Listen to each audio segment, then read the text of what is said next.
another episode of Pink Confinement, and today we got Anari in the building. Anari, what's going on? It's good. Anari, where you from? I'm from Newark, New Jersey. Born and raised in the Huda Dog. I'm a Huda baby.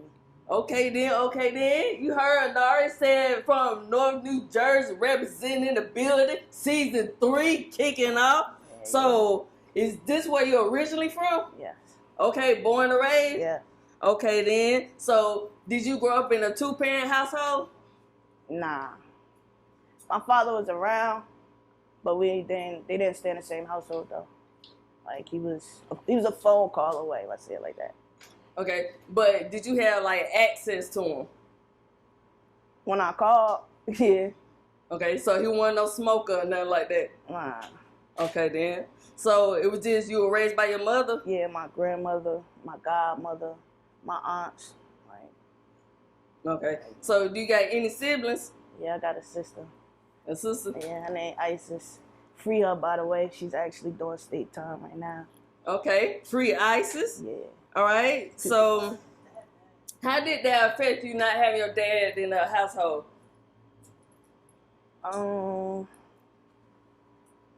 See, I kicked it with my father more than my sister. My sister was like a mommy's girl. She still is to this day. And I was more like a father, you know what I'm saying? Like try to get to know my brothers, my sisters, like my grandparents on that side. I was more that child, like. So him not being around, it was, it was like I was a kid growing up, I wanted my father around, but he wasn't as active as he should have been. So.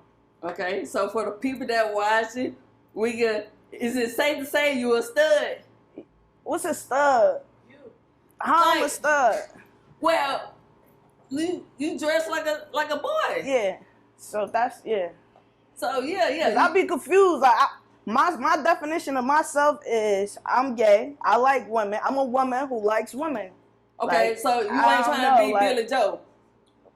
What's Billy Joe? A man? Nah, I ain't trying to be no nigga. Nah.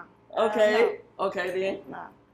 So what is your relationship like with your mother? That's my nigga. That's your nigga?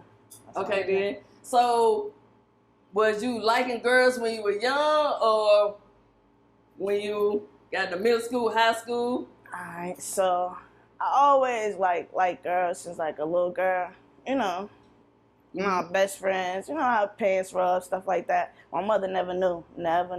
My family is like my mother's side. I want to say they strict, but they strict. Like they already had me mapped out to be like, you know what I'm saying? This girly girl, get married, had kids type. And it wasn't that. Like I had doobies. It was mandatory. I got doobies. I couldn't wear no jeans. Like my mother forced me to, like, you know what I'm saying? I was her first child. So she forced me to wear skirts and stuff like that. So did a nigga ever get that pussy? Nah, hell no. Okay. Nah, hell no. Okay then. So did you get in any trouble growing up? Growing up? What you mean by trouble? Like outside trouble and house trouble? Yeah, outside trouble. Like you jumped out the porch, you was in the street? Yeah.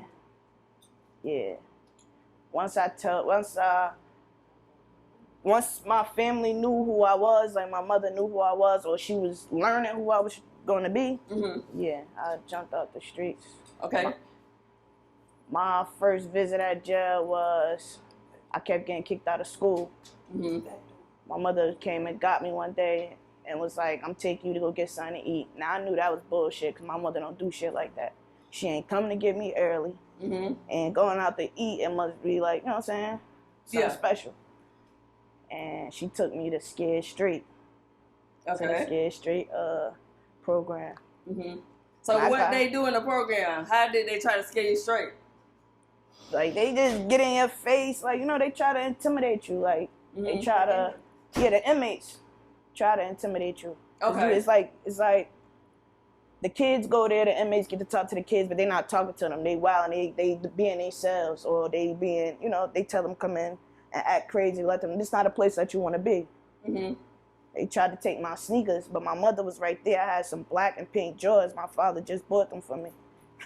And they tried to tell me come up on my sneakers, and I told them no, I'm not coming out of nothing.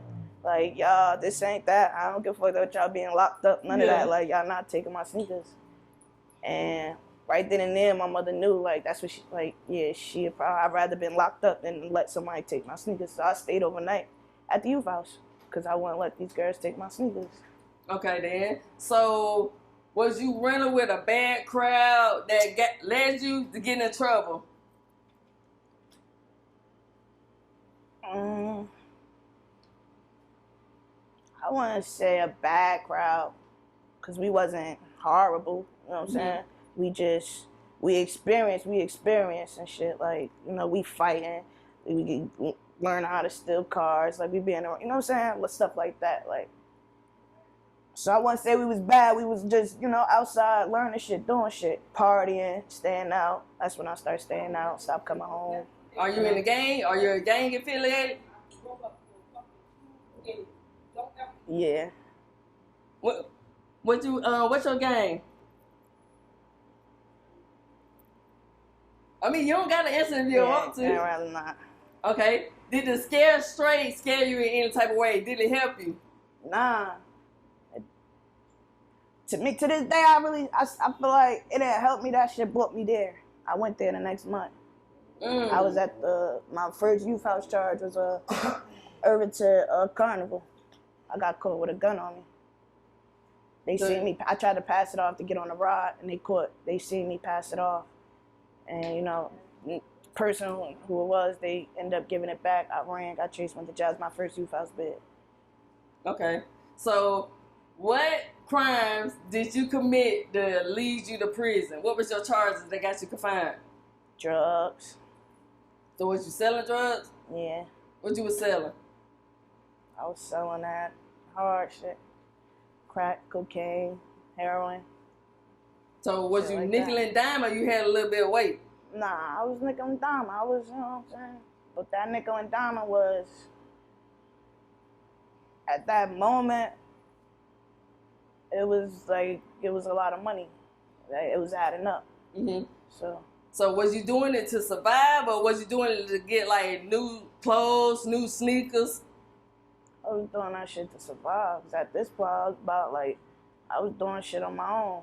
Like, living with my girlfriends here and there, like, you know what I'm saying? Mm-hmm. So I wasn't staying with my mother. I'm at this girl house. So now I'm playing, you know what I'm saying? I'm playing a role. Mm-hmm. You know, spending money, cashing out, trying to, you know, portray this image to keep up. So, yeah. Okay. So, how did you get busted? Did somebody tell on you or what? Did an undercover get you, bust you? The undercover definitely did get me. Well, it wasn't undercover, it was BON. But at the time, I feel like somebody told me because when they came, it's a group full of niggas. It was only me and probably one or two other girls out there. And when they did come, they came a whole female squad, told everybody walk off, and they grabbed me up. So did you get any paperwork to see? Nah, I ain't get no paperwork. So did you have a paid lawyer or did you have a public defender? I had a pool attorney for that. At that time, I had a pool attorney for that. What's a pool attorney for the people that watching? Pool attorney is not a public defender. It's a person who's trying to build their name, like a lawyer. What would I call it? It's like a lawyer that it's a real lawyer. It's a real lawyer. Get paid. He got his own law firm. Yeah. They got to take a certain amount of cases. They got to take a certain amount of cases for free. Okay. So he not a public defender. He don't come in here with them ugly ass shoes on and wrinkled ass suit. Okay. Once you come in here looking like straight money. His job is to win the case so that his firm look good. Okay then. So, what you gonna say? The girl in the bathroom. Okay. So, my vape. Yeah. So, how much time did you do in the county before you went to chain gang? For that charge, I did like 6-7 months. Mm-hmm. 'Cause I didn't have no bail at the time, so I was stuck. Then when they gave me bail, I popped bail and I came home. I fought it from the streets. I was sentenced from the streets. I'm not a flight risk. Mm-hmm. I live in the city of Newark. I'm not going nowhere. I attend all my court, things. So they allowed me to go home for sentencing. Okay. And they kept adjoining and adjoining and adjoining it, and then I finally went in, turned myself in. So that's how it go out here. Okay. So how much time did you do? I did 6-7 months in the county. I did 11 months downstate. I did 4 months in the halfway house. All right. So what was the living conditions in there? Like, was it rats? Was it filthy? Like, how people make it to seem like, oh, it's this big scary place. You know, Dyke's gonna get you. The girl's gonna put candy. You know the little shit they say, put candy in your bed. But wasn't Dykes in there, right? It was a couple old head Dykes in there. At the time when I was there, it was only a couple of us, and I already did a bid, a majority of them in the county. So when we all went down as a, you know what I'm saying, as a group, we already knew each other. We already, you know, was already acquainted. So it was a couple Camden Dykes in there. But it wasn't really that much. So was you in there eating pussy? Yeah, damn, I ain't saying that. I'm saying for the people that watch it, like they like, got the fresh cut on, got the cap on. Y'all can't see, but she got the fresh forces on. You know what I'm saying? I would have got dressed if I knew it was today. You know, you did some, you know, wild shit. So you ain't eating no pussy in there. Next question. Next question, that one. Okay, well, did you get your pussy ate while you was in there? Nah. Did you use a strap in there? Yeah. So if you use a strap, damn. So you ain't getting a bitch pussy where we gonna beat her down though? Yeah. That's how you think next it? Question. Did you get in fights in there? Nah, not this. Nah. You have people like bickering and saying like, you know, what's that and third, but nobody really want to like smoke. Like, it was just chill. Okay then. So ain't nobody take your lunch? Ain't nobody take your stuff? Hell no, nobody take my stuff. What? Bitch, ain't nobody ever take my stuff. Ever play like that. Never got my stuff taken. Okay. How did the officers treat you? Did you experience any neglect or abuse? Nah. The officers was cool. Some of them was cute as hell. I was trying to take them home. Some of them I knew. One of them was my ex-girlfriend. She gonna watch this, probably watch this, be like, this bitch, yeah. Like, but, yeah. So was you getting shit in? Like, yeah, I was getting shit in. What you were getting in? I was getting tobacco. I had, you know, narcotic pills. So how much would a pill cost if I wanted to take a pill in there or get a tobacco off you? It depends on what you want. We was doing rollies for the people that didn't, and downstate, it's different from county. County, I could do cash apps all day, or I could get shit like, you know, canteen shit. But downstate, I was getting canteen shit. So I would charge like 15 items for a rollie, 10 items, depending on who you is. Like if you come every day, I treat it like a regular hustle. The pills, we was getting the sticks, and so I was charging them like $30 for a pill. Damn. Yeah, and they pay it. Did you get some weed in there? We had weed. I ain't never smoked it though. We had weed though. So if I wanted a gram of weed, how much a gram of weed going for? 1 gram of weed? Yeah. I can't use. I want a gram. I'll probably charge you the same thing, like $25, $30. For 1 gram? Shit, how much is a pack of cigarette going for? Like $80. A whole pack? Yeah, a Newport? it's $10 for a cigarette. You could break that cigarette down and sell that cigarette. You could break that cigarette down and put it in rollies and multiply that and make your money back and still have some. One cigarette. Okay. Did you fuck any officers in there? Nah, in there, nah. A counselor at Logan Hall, but not inside the prison. Okay then. Did you make store every week? What that mean? Commissary? Oh, hell yeah. Who put money on your books? Real shit. My ex-girlfriend, she held me the fuck down. Like, I'm gonna give her flowers. Like, you know, besides my mother, but she held me down. Like, she held me down. She left me when I came home, but she held me down when I was in there, though. Okay. Any gangs in there? Any gangs in there? Nah. I mean, it's people that got, you know, bang their sets before they come in there, but on some, like, Crips sits over here, blood sits over. Nah, they ain't that type party. Is it one group or is it one female that run the whole compound, run the whole dorm when you was there? Nah. So ain't damn bitch name hold the weight like that. She ran the whole dorm. Nah. Fuck yeah, nah. Wasn't nobody holding no weight like that. Okay then. Word. Shout out to Tawana Murphy on the set. Now you talk about this old head named Tawana Murphy. She be on everything. You hear me? I say everything. Like that's how all right, Tawana Murphy. Everything. Okay then. So after that, then you went to the halfway house, right? How was your experience at the halfway house? Fucking depressing, man. Imagine this how the room is. You on like a 90-day blackout? No, I'm lying. It's 90-day blackout, right? 90-day blackout. You just come to a room like this all day. They wake you up at 6 o'clock in the morning. They don't smoke cigarettes. They smoking hella cigarettes. I'm mad as hell. I gotta wake up, sit in this dumbass room with these dumbass people. Like, yeah, so yeah, that was weird. So when I start going out though, when I start going out to work and shit, yeah, I was working, running that sack up, pulling my shit up. I was going out, buying me new sneakers. I'll wear the skate boots outside. Go buy me some kicks downtown, put them on, leave my boots there, go back to the thing. So I was busting bringing cigarettes in. Because they got a cigarette man that come in every, one day out the week. I don't know exactly, I forgot. But one day out the week, a cigarette man come. So I was bringing my own shit in there, making a hustle. Like, everything I do is about money. Well, I try to make it about money. I love money. I love to hustle. That's just me, like. Okay, then. So did you have to pay to stay at the halfway house? Nah, my freedom. No, but I'm saying in Georgia, you got to pay them every week to stay at the halfway house. Oh, nah. Not at Kentuck. I was in Kentuck. I don't know. I was a 7. Nah. I was a. Oh, okay. I couldn't come out anyway. Okay.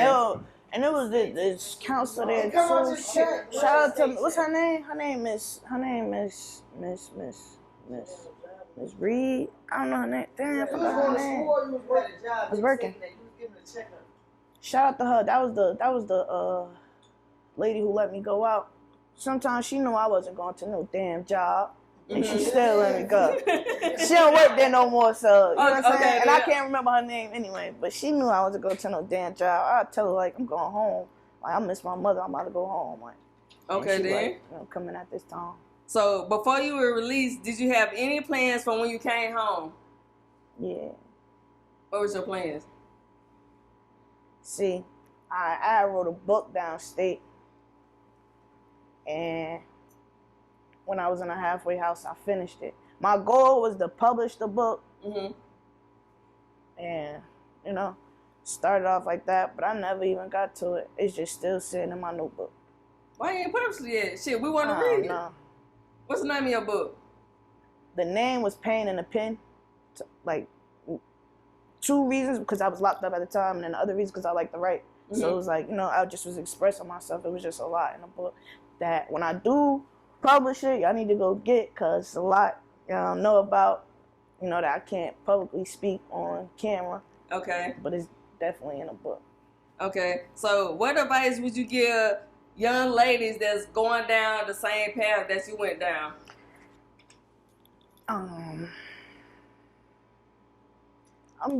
Honestly, that shit ain't cool.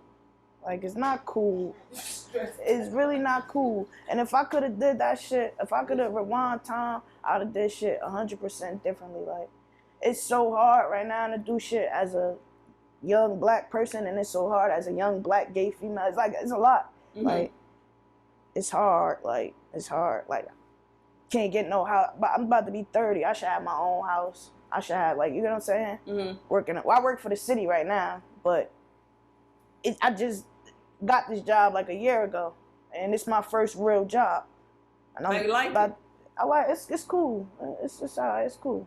I'm trying to use that as a step stool to, go forward. But yeah, just. What about your little business? Yeah, I got a business too. Shout your business out. It's called NARS Auto Care. I detail cars, wash cars. I do housing like docks, patios, garages, all that pressure wash. I got business cards. I got a page on Instagram called NARS Auto Care. Go tap in, follow me. But yeah, back to the girls though, because they really need to know this. Mm-hmm. Ladies, dykes, studs, whatever you want to call yourself, stop. Fellas too. Like, it's not cool. Like, it's 14-year-old girls getting in stolen cars. Like, and I be trying to tell them, because I know some, like, and they don't understand. Like, I be trying to tell them, like, bro, I've been there. I've been in jail. I know how that shit go. Like, you know what I'm saying? It's not, once you do that, you fuck your life up. Yeah. Like, you can't go you can't go do certain shit that you just want to go do. You can't fly out the country. I want to go out bad as hell. I'm on, pre-trial monitoring level, the highest level right now. Because I just came home in July, last summer. Okay. So, I can't, from another different charge. So they want to let you get a passport? Like, they surrender every module before that. I just got off parole previous. Like, it's tiring. Mm-hmm. Like, it's tiring. So you're tired now? Yeah, keep letting people control my life. And the lady called my phone every Wednesday. And when I say every Wednesday, she don't miss a beat. Every Wednesday. Like, I shouldn't have to check in with this lady every Wednesday. They got all my information down. I can't run to this house because they got this house down. Like, it's just too much. And that shit ain't worth it. It's not worth it. Okay. So are you done with the streets? And what are you most grateful for?